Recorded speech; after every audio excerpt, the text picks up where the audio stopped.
The private lounge of the city's most exclusive country club was buzzing with low, confident conversations. It was that time of the evening when expensive whiskey was being poured into heavy crystal glasses and the air smelled of rich leather and polished wood. This was a place where people didn't just talk about money. They lived it, breathed it, and measured their worth against it. At the center of the room stood Mr. Sterling, a man who had built a massive fortune from nothing. He was known for his sharp wit and his love of a good spectacle. Tonight he had gathered his closest friends and business partners for a pre-dinner drink, but he had something else planned for entertainment. He wasn't interested in the usual classical quartets or the smooth jazz bands that normally played in the corner. He wanted something real, or at least something he thought would be funny. Standing near the velvet curtains was a young woman named Mia. She worked at the club as a server, clearing tables and carrying trays of food. She was not from this world. Her shoes were practical and worn for comfort, not for fashion, and her uniform was simple compared to the designer dresses and tailored suits surrounding her. She looked out of place, and she felt it. She held her hands together tightly, trying to stop them from shaking. Earlier in the week, Mia had been sitting at the old upright piano in the main lobby during her break. It was a dusty instrument that nobody really played, but she loved the sound it made. She was playing a soft, simple melody, just to quiet her mind after a long morning. Mr. Sterling had walked by and heard her. Instead of just passing by, he stopped. He didn't see a young woman finding peace in music. He saw an opportunity for a joke. He had bet his friends, a group of loud and competitive men, that he could bring a lobby player into the high-stakes lounge and watch her fail. He told them it would be the funniest part of the night. He told them she would probably freeze up or play nursery rhymes. The group laughed, agreeing to the bet, eager for the distraction. Now Mia stood in the doorway of the lounge. Mr. Sterling waved her over with a wide, charming smile that didn't quite reach his eyes. Come in, he said, his voice booming over the noise of the room. Don't be shy." Mia walked slowly toward the grand piano in the corner. It was a massive instrument, black and shiny, looking like a piece of art rather than a tool for music. It was worth more than she would earn in 10 years. As she walked through the crowd, the conversations didn't stop. People glanced at her, looked at her cheap shoes, and then went back to their drinks. A few chuckles rippled through the group near the bar. They knew why she was there. They knew she was the punchline to a joke she hadn't even heard yet. She felt the heat rise in her cheeks. She wasn't a performer by trade. She played because she had to, because it was the only way to let out the feelings she couldn't speak about. But the pressure in the room was heavy. It felt like the air was being sucked out of the space. Mr. Sterling walked up to the piano and leaned against it, blocking the keys for a moment. He looked out at his guests. "Gentlemen and ladies," he announced, pausing for effect, "tonight we have a special treat. I found our young server here playing in the hallway. She claims she knows her way around the keys. I thought we should give her a chance to test her skills on a real instrument." A few people clapped slowly, a sarcastic and mocking rhythm. It wasn't applause, it was a taunt. "Go on then, mister," Sterling said, stepping aside and gesturing to the bench like a game show host. "Show us what you've got. Play something impressive." Mia sat down on the bench. It was plush and soft, very different from the hard stool she sat on at the community center. She adjusted her skirt and looked at the keys. They were white and perfect, not yellowed with age, like the one she was used to. The room was watching her. Every pair of eyes was fixed on her back. She could hear the ice clinking in glasses, the shuffle of feet, and the low whispers. "Play chopsticks," someone shouted from the back of the room, followed by a roar of laughter. "Yeah, give us a show," another voice added. Mia gripped the edges of the bench. She felt a flash of anger mixed with her fear. They didn't want to hear music. They wanted a clown. They wanted to feel superior. They wanted to remind themselves that even though they had money, they had class, and she did not. She looked at her hands. They were rough from scrubbing dishes and carrying trays, but they were also the hands that had practiced scales until her fingers cramped.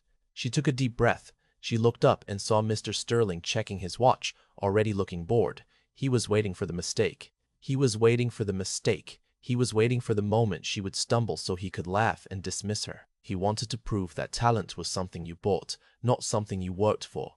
The room was stifling. The judgment hung in the air like a thick fog, but underneath that, there was something else. There was a quiet determination in Mia's heart. She remembered why she started playing in the first place. She remembered the nights when it was just her and the music, the only friend that never let her down.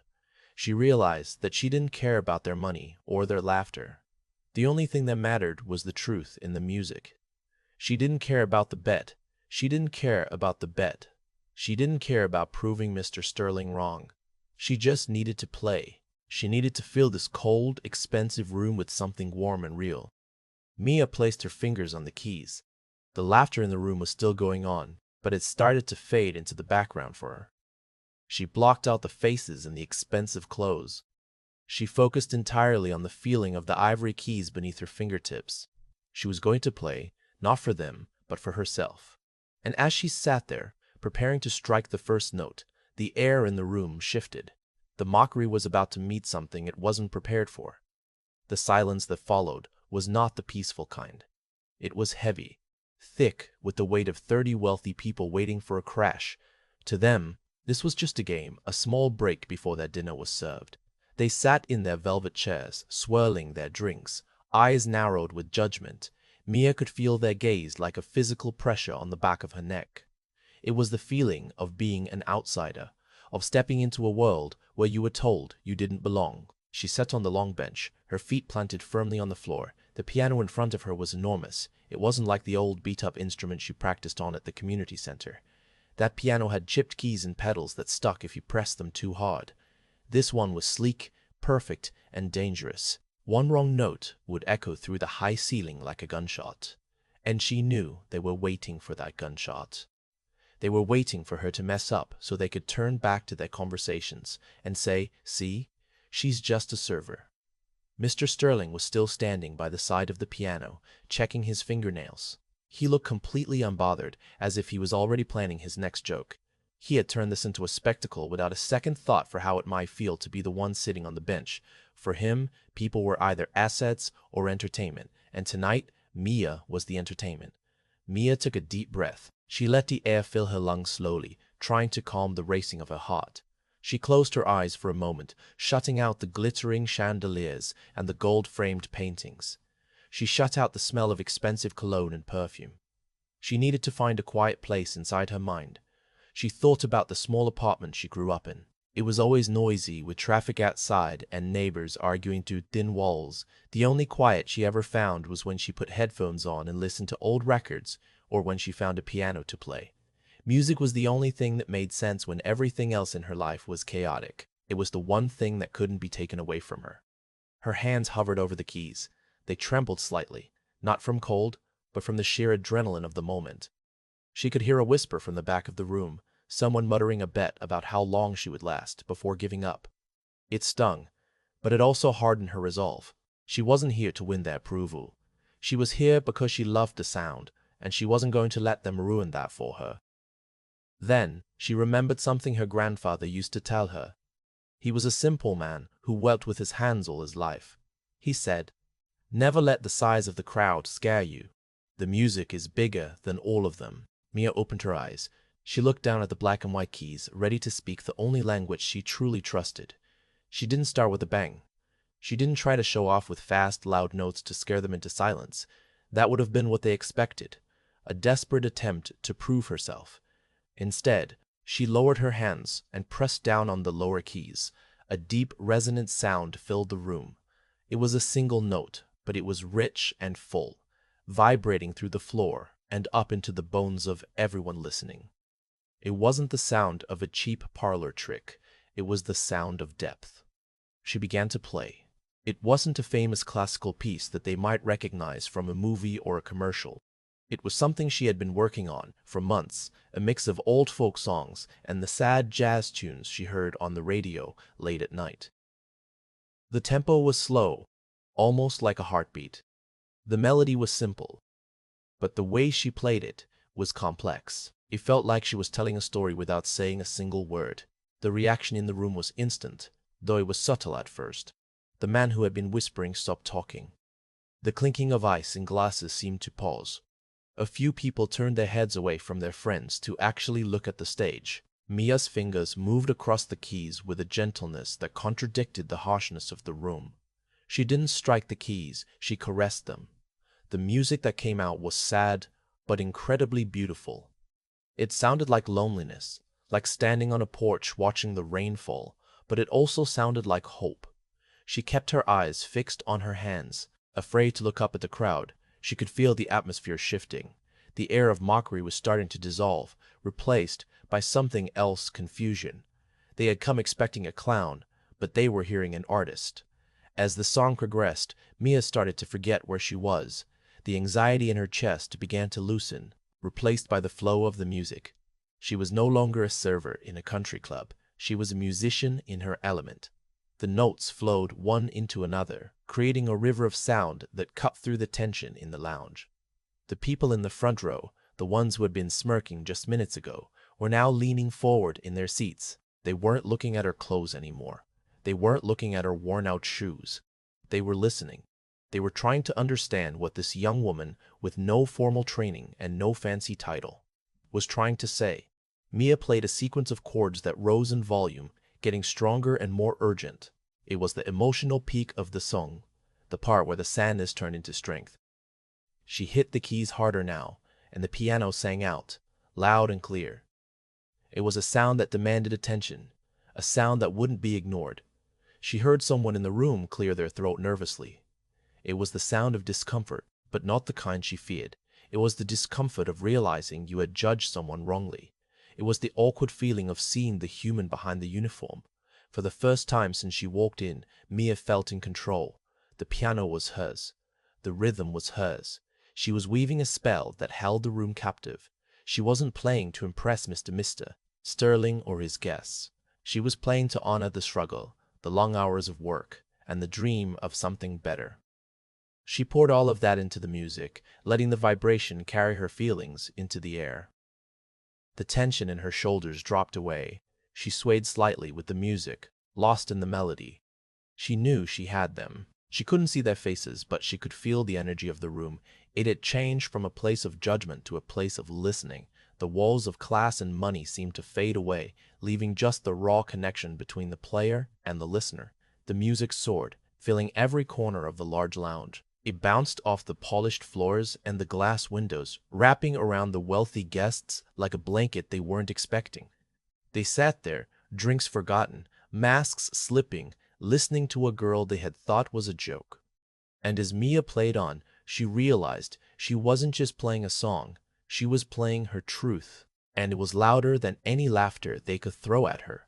The sound that now filled the private lounge was not the polite background noise the wealthy guests were used to. It was raw, complex, and startlingly real. When Mia's fingers struck the keys to begin the next section of the song, the atmosphere in the room shifted instantly.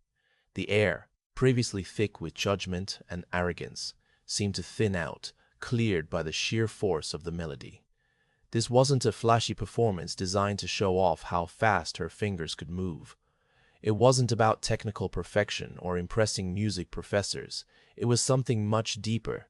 Mia played a slow, mournful chord progression that seemed to hang in the air like heavy smoke. It was a sound that grabbed you by the throat and demanded you stop what you were doing. It was the kind of music that didn't just let you listen, it forced you to feel. For the first few seconds, the room was in a state of shock. The mockery died a sudden death. The people who had been smirking, waiting for her to play chopsticks or fumble through a nursery rhyme, found themselves frozen. They had prepared themselves for a joke, but they were witnessing a revelation. The contrast between who they thought she was, a simple server with rough hands, and the beauty she was creating, was jarring. Mia's eyes remained closed. She couldn't bear to look at them. If she opened her eyes, she feared she would see the same looks of pity or amusement. So she shut them all out and dove deeper into the music. She imagined herself back in the small, dimly lit practice room where she felt safe. She wasn't playing for a crowd of millionaires anymore. She was playing for the struggle she had faced, the long nights of worry about rent, and the feeling of being invisible in a city that only cared about status. As the melody unfolded, it became clear that this was not a happy tune. It was a narrative of hardship and survival. The notes were dissonant and clashing at times, representing the confusion and chaos of life, but then they would resolve into a smooth, haunting harmony that spoke of hope and endurance. It was a musical version of her own life story. Near the marble fireplace, a man in a sharp Italian suit was in the middle of telling a story about a business deal. He stopped mid-sentence. The words just died on his lips because they seemed insignificant compared to the sound coming from the piano. He slowly lowered his drink, his eyes drifting toward the corner of the room where Mia sat. He had been ready to laugh, but now his brow furrowed. The music was piercing his armor of indifference. Mr. Sterling was still leaning against the mantel, but his posture had changed. He was no longer checking his watch. He was no longer looking at his friends to share a knowing glance. He was staring at the back of Mia's head. The smug smile had been wiped off his face, replaced by a look of confusion. He was trying to process what was happening. He had brought her here to prove that talent was exclusive to people like him, people with resources and pedigree. But the skill pouring out of the instrument was undeniable. It possessed a soul that money couldn't buy. The complexity of the piece was surprising. Mia's hands moved across the keyboard with a fluid, practiced grace. Her left hand maintained a steady, rhythmic bass line that pulsed like a heartbeat, while her right hand danced across the higher notes, weaving in intricate trills and runs that required immense control. It was a jazz arrangement, but it was rooted in the old folk songs she learned as a child. It was sophisticated, emotional, and incredibly difficult to play. The silence in the room grew heavier, but it wasn't an uncomfortable silence anymore. It was a reverent one. The guests, who usually found it hard to focus on anything that didn't involve their bank accounts, were completely captivated. The music was stripping away the social hierarchy. In that moment, it didn't matter who owned a yacht and who took the bus. The music was the great equalizer. A woman in the front row, who had been adjusting her diamond earrings and looking bored just moments before, found herself leaning forward. Her eyes widened slightly. She had taken piano lessons for 20 years as a child, forced to practice scales for hours every day. She could play technically perfect pieces, notes hit with mathematical precision. But as she listened to Mia, she realized something was missing from her own playing. Mia was making mistakes, tiny slips of the finger that would have made a strict teacher frown. But she didn't stop. She didn't flinch. She turned those mistakes into part of the emotion, bending the melody to make it cry. The woman realized that while she had learned the mechanics of the instrument, Mia had learned its heart. The song moved into a bridge, a softer, more delicate section. Mia's touch became feather-light, teasing whispers of sound out of the piano. The room seemed to hold its breath. You could hear the faint hum of the air conditioning, the shuffle of a shoe on the carpet, but mostly there was just the music. It was a fragile sound, like a bird trying to fly in a storm. The raw vulnerability of the moment was overwhelming for many in the room. These were people who spent their lives building walls, projecting strength and success. They weren't used to this kind of exposure. The music was bypassing their brains and going straight to their hearts. It was reminding them of things they tried to forget, the loss of a loved one, the feeling of being small, the ache of loneliness. Mia felt a change in the energy around her. The hostility was gone. The waves of judgment that had been crashing against her back had receded. In their place, she felt a strange sense of focus. She knew they were listening. She knew she had them.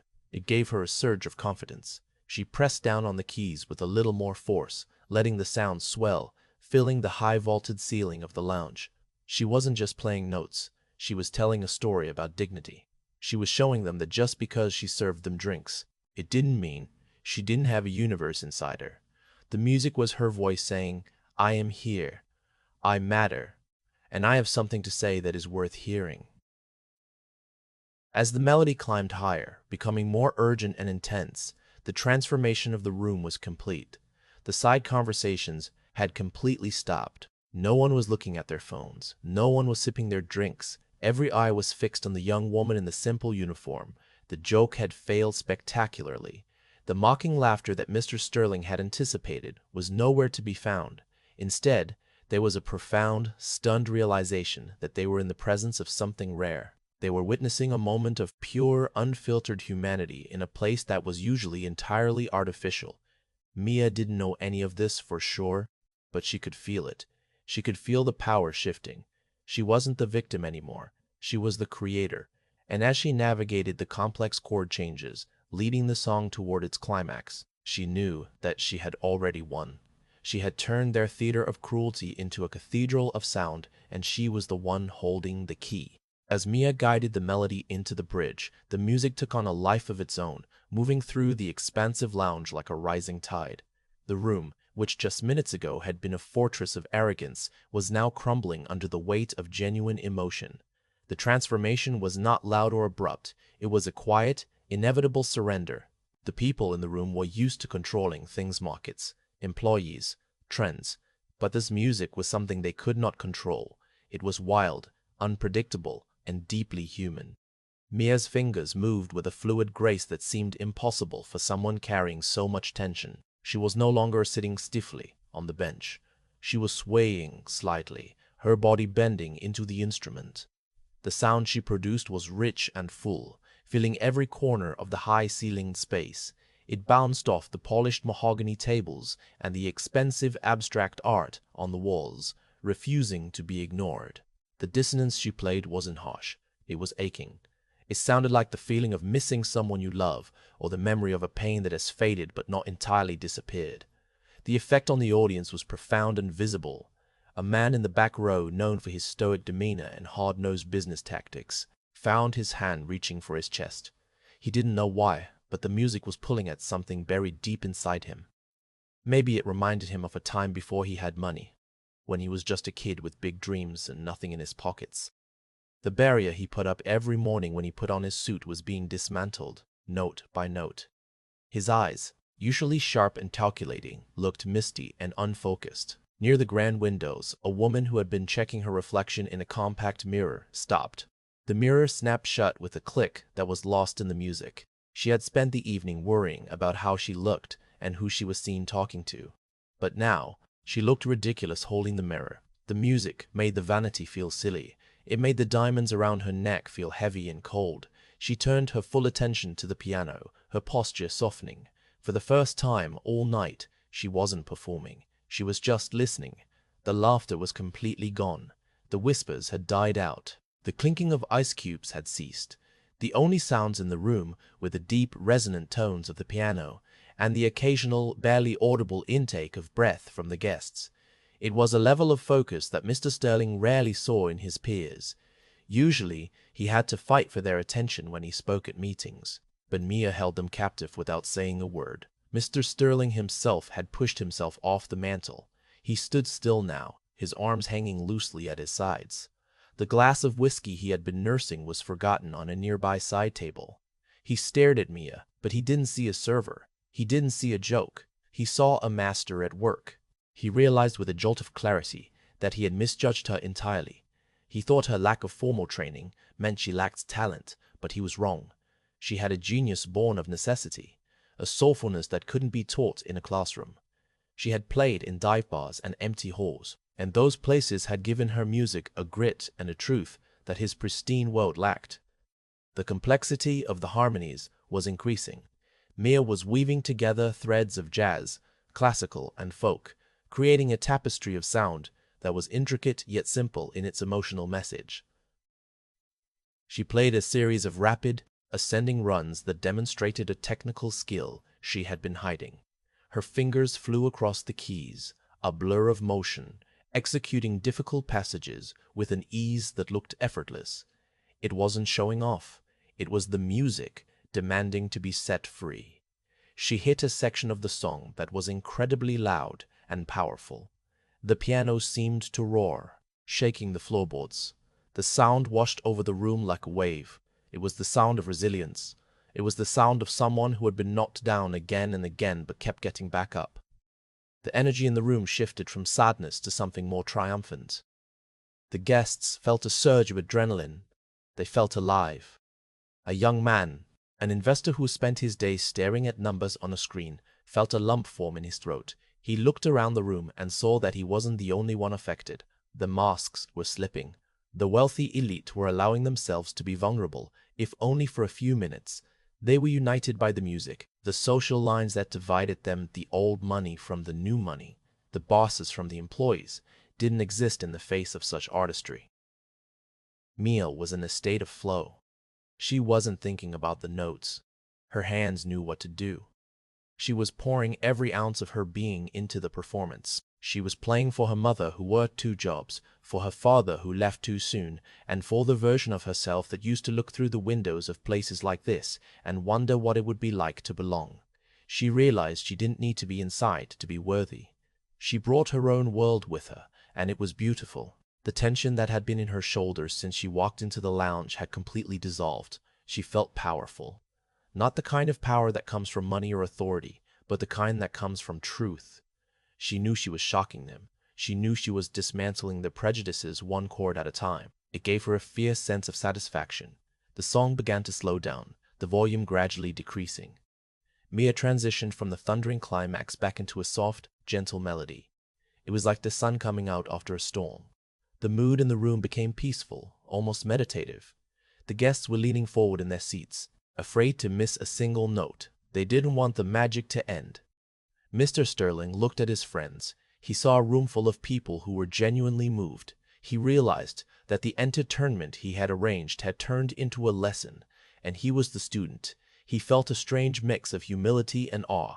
He had spent his life collecting things, cars, houses, companies, but he realized that none of those things could make a room feel the way this young woman was making it feel.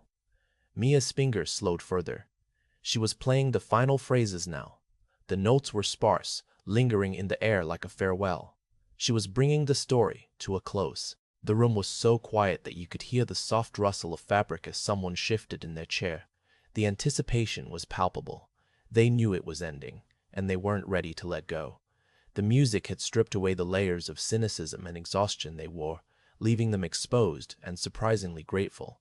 They had come to mock, but they were leaving with a gift. As Mia played the final chord, she let her foot off the sustain pedal, allowing the sound to fade naturally into the thick air of the lounge. She didn't pull her hands away dramatically. She just let them rest on the keys, feeling the vibration of the last note dying out, much like the feeling of a secret finally being told. The silence that followed was different from the one before. It wasn't a waiting silence or a mocking silence. It was heavy, full, and electric. It was the kind of quiet that happens when something true has just been spoken, and no one is quite sure how to respond yet. For a long moment, nobody moved. The room seemed frozen in time. The wealthy guests sat in their velvet chairs, drinks untouched, staring at the young woman in the simple uniform. The air of superiority had completely vanished, replaced by a collective sense of awe that no one in that room was accustomed to feeling. They had spent years building walls against emotion, surrounding themselves with luxury to keep the harshness of the world at bay. But this music had climbed right over those walls. It had touched parts of them. They had long ago locked away. Mia slowly lifted her hands from the keys and placed them in her lap. She opened her eyes and looked out at the crowd for the first time since she started playing. She expected to see indifference or perhaps annoyance that she had taken up their time. Instead, she saw faces that were stripped of their masks. Some people were blinking rapidly, trying to clear the moisture from their eyes. Others were simply staring, their mouths slightly open as if they'd just seen a ghost. The man who had been checking his watch earlier wasn't looking at his wrist anymore. His watch was forgotten on the table, and he was looking at her with an expression of pure disbelief. Then, from the back of the room, an older woman stood up. She was a pillar of the city's social elite, known for her icy demeanor and strict standards. She smoothed her dress, but she didn't look at her friends. She looked directly at Mia. Slowly, she began to clap. It wasn't the polite golf clap reserved for mediocrity. It was a steady, rhythmic applause of genuine respect. That sound broke the spell. One by one, the rest of the room rose to their feet. The applause started as a ripple and grew into a wave. It wasn't just a noise, it was a roar of validation. The sound of hands striking together filled the high ceiling, echoing off the marble floors. It wasn't the clapping of people being polite. It was the clapping of people who had been moved to their core. They were applauding not just her skill, but the raw humanity she had shared with them. Mia felt a flush of heat rise to her cheeks. She was overwhelmed. She had expected ridicule, but she was receiving a standing ovation. She gave a small, shy nod of acknowledgement, not trusting her voice to speak. She gently closed the lid over the keys, a soft finality to the performance, and stood up from the bench. Her legs felt a little weak, but her heart was soaring. As she turned to leave the corner and head back toward the service area, the crowd parted to let her through. No one whispered a sarcastic comment. No one snickered at her shoes. They looked at her with a new kind of reverence. They saw her differently now. She wasn't just the server who filled their water glasses. She was a musician who had reminded them what it felt like to be alive. Before she could reach the safety of the hallway, Mr. Trufriend Sterling stepped into her path. He didn't have his usual confident, swaggering stance. He looked smaller, somehow humbled. His hands were clasped in front of him, and for the first time that evening, he didn't look at her as a prop for his entertainment. He looked at her as an equal. "Mia," he said. His voice was quieter than she had ever heard it. There was no trace of the mocking tone from earlier. "Please, wait a moment." Mia stopped, keeping her head high. She waited for him to speak, expecting him to offer her money, or a compliment that was really just about his own good taste for finding her. Mr. Sterling cleared his throat, looking uncomfortable. He gestured vaguely toward the piano. I misjudged the situation this evening. I thought I was bringing in a joke, but instead you gave us a gift. I have not heard playing like that in this room in 20 years. He paused, looking down at his expensive shoes, then back up at her. I was arrogant. I used you to impress my friends, and that was wrong. You have a rare talent, Mia. You don't belong in the background serving drinks. You belong right there, where the world can hear you. Mia looked at him, searching his eyes for any sign of trickery, but she saw only sincerity. She saw a man who had been humbled by the power of truth. She realized then that his money didn't make him happy, but her music had given him, and everyone else in the room, a moment of real connection. That was worth more than any tip he could leave. "Thank you," she said simply. Her voice was soft, but it was steady. "I play because I have to. It's who I am." Mr. Sterling nodded slowly. "And it is beautiful. I am sorry for the setup. It won't happen again." He stepped aside, but instead of walking past him immediately, Mia offered him a small, genuine smile. It wasn't a smile of submission, but a smile of forgiveness. She had nothing left to prove to him. She had already won. Mr. Sterling walked with her to the wide glass doors that led to the hallway. He didn't ask for her autograph, and he didn't offer her a recording contract on the spot. He just held the door open for her, a simple act of respect that meant more than any contract could. It was the door between their two worlds, and for once, he was holding it open for her.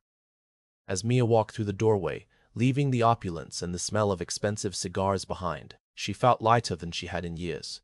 The heavy weight of judgment she had carried in with her was gone. She walked down the long, quiet corridor, the sound of the applause still faintly ringing in her ears. She didn't need their validation to know she was good, but it was nice to know they had finally heard her. She stepped out of the club into the cool evening air, looking up at the stars. The night was no longer scary. It was full of possibility. She knew tomorrow she would go back to work, and life would go on. But something had changed inside her, and she knew without a doubt that as long as she had her music, she would never truly be invisible again. She walked away with her head held high, leaving the millionaires behind, carrying her own light.